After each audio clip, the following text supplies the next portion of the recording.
Good morning, ladies and gentlemen. I wish that my first time speaking to you was on happier terms, yet the tide of terror washing my country has compelled me to speak to you today, this morning. Today, the Security Council convened another meeting to discuss the growing tensions in my country, titled as the situation in the Middle East. However, this is not what we need. What we do need is this Council to convene a meeting on the dangerous incitement led by President Abbas.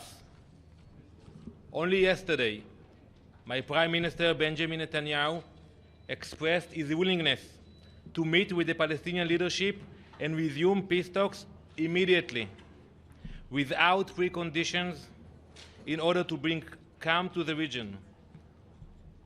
How do you think the Palestinians respond? Did they grab the opportunity to engage in direct talks with Israel? No.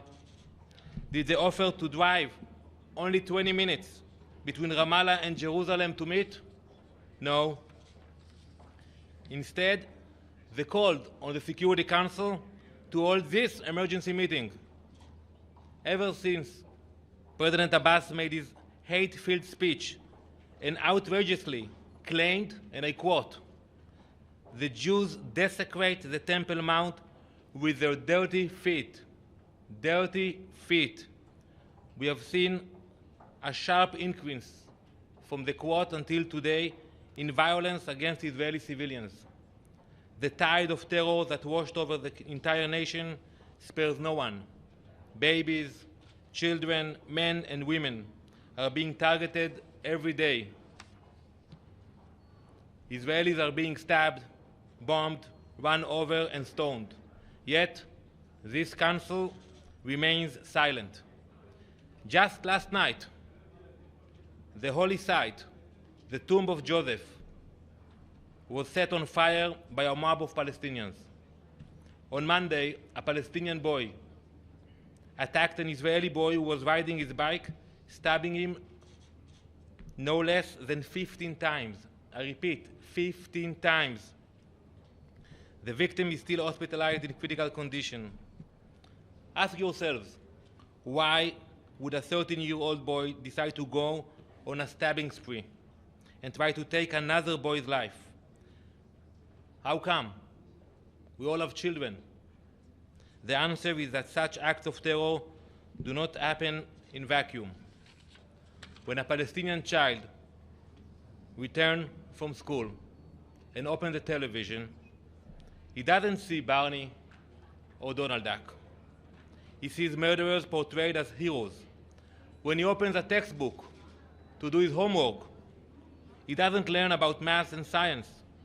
He's being taught to hate.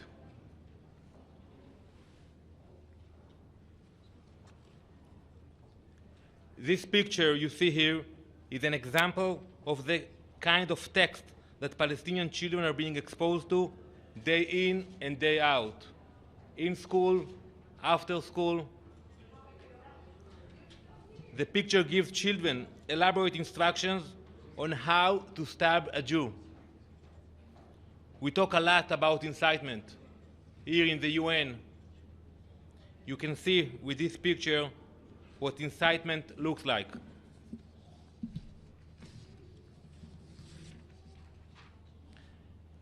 The picture is being taught in middle schools, in high schools, in elementary schools.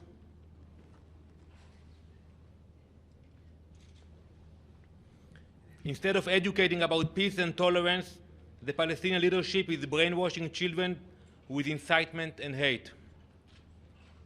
Palestinian leaders have established an incubator to raise children as terrorists. Whoever avoids direct negotiations is looking for an escape hatch. And Abbas's favorite kind of escape is to spread slanderous lies about the situation in the Temple Mount, especially about the status quo. However, only 2 weeks ago, we were all here.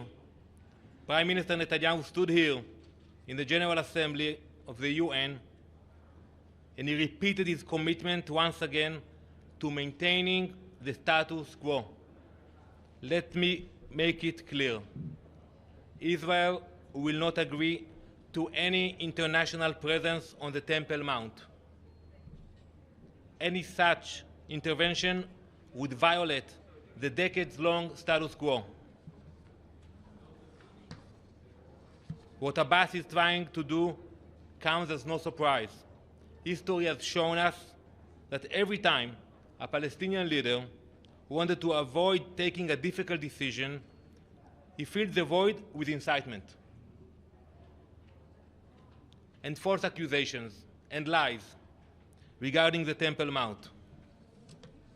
To sum up, I want to say to the international community and to the Security Council, if you are serious about promoting peace, if you are truly committed to advancing coexistence in our region, make a clear statement against the incitement that fuels terror, support direct negotiations, just as we did with Egypt, just as we did with Jordan.